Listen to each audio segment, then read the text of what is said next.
I was helping organise some gigs under the motorway. I'd already written some lyrics for Dave and Nick. They'd asked me for some lyrics. During the organising of that particular gig, they said, why don't you come up on stage and perform them for us? So I did Sonic Attack and things of that kind. Sonic attack on your district. Follow these rules. If you are making love, it is imperative to bring all bodies to orgasm simultaneously. Do not waste time blocking your ears. Do not waste time seeking a soundproof shelter. Try to get as far away from the sonic source as possible. It's dystopian in that you're always issuing warnings, and that's what dystopia is about. But I mean, you tend to issue the warnings because you're optimistic enough to think that by issuing the warning, something will change. A lot of those lyrics, which were virtually psychotic in the world they were showing, were only being done in order to try to change things. The people that use something must be part of it. That is what participatory democracy is. This is the acid test. This is the only way to tell whether a person is in the alternative society or not. Yeah. Here you are. Yeah. Right. Go ahead. Right. Burn the money. Right. You burn the money. That was the time. That was the zeitgeist. We really did think we could change things for the better. We certainly didn't think they would get as bad as they did get. Shops are free, houses are free, we don't need money, that's where it's at, that's what it... Ladbroke Grove was home to the radical press, and one of the great gathering points for the underground communities was at the offices of Friends. Well, Friends magazine was a broadsheet journal, and it came out every 2 weeks, I think. It was like Oz. It was like the International Times was the other one. Whatever was happening in the counterculture, there'd be a bit of politics, there'd be a bit of anyone that had an axe to grind against the man could come in there and vent their spleen, basically. Hawkwind used Friends' office as a meeting place for when they did gigs, which was almost every day. So every day they would be in the office. The whole group, they'd come in one at a time. The room would immediately start resembling a Cheech and Chong movie. I mean, it was just smoke everywhere.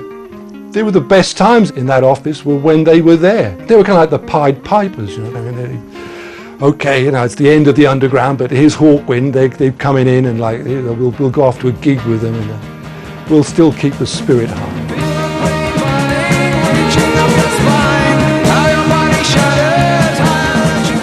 In the emerging corporate rock culture, the idealism of the 60s was becoming the hard currency of the 70s. But Hawkwind cast themselves as a people's band. We were at the other end of the music business. We were the alternative end.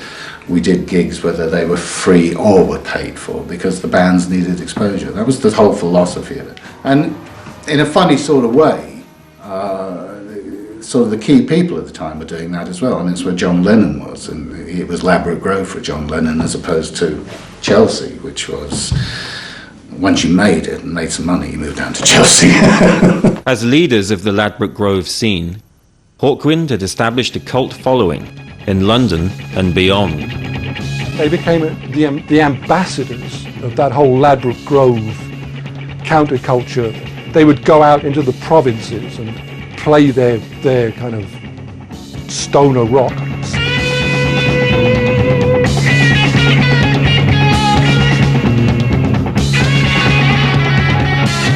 In each provincial town there'd be 3 or 4 people who had some kind of access to cannabis, or maybe a bit of LSD, or maybe some form of speed.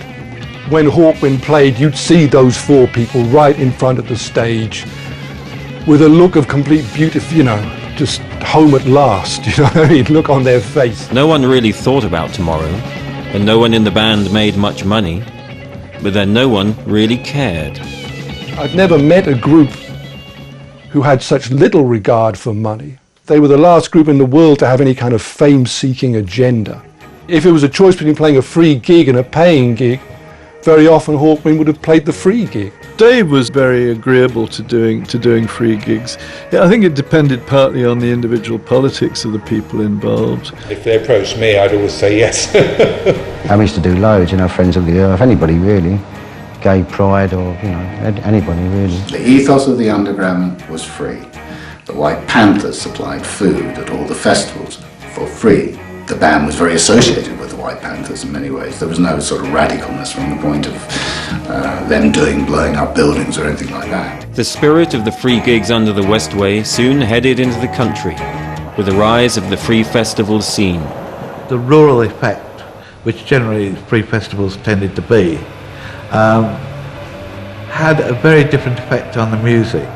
It tended to be more extended because there were no time limits. You would sometimes have bands playing as the sun came up. You'd have bands playing at 3 o'clock in the morning. You'd have campfires.